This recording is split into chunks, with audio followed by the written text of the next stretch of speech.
Welcome to your video tutorial on making a histogram on your TI-84. The first thing that you're going to want to do is hit your Stat button, and you're going to want to hit number 1, Edit, and you're going to enter your data into your list.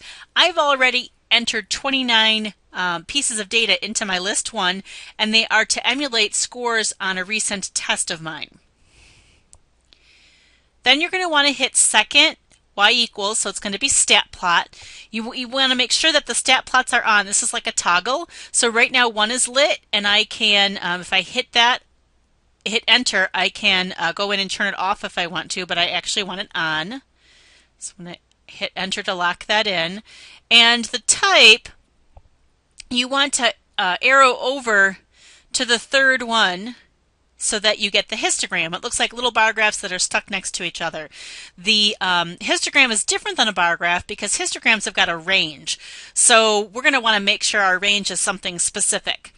If you look at my window, I started at -10 to 110. So in theory, I have no student that got -10 on my test, nor did I have any students that got 10 on my test. Because I wanted to divide this into A's, B's, C's, etc., I made my X scale 10. So that's how wide my bar is going to be.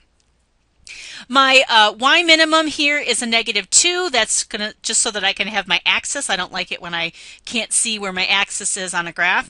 And then my Y max is a 14, and I'll have to adjust that if I can't exactly see. I made my Y scale a 2. So let's take a look at what this graph looks like. And there you have your histogram.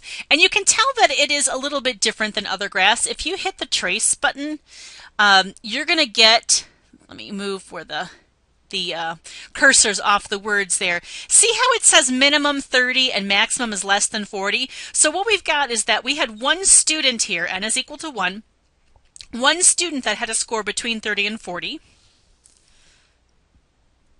I also had one student with a score that was somewhere between 40 and up to 50, so 40 through 49.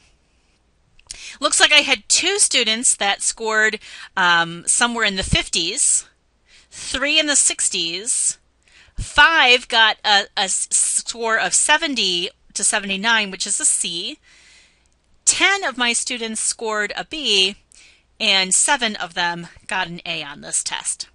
So there is your introduction to histograms.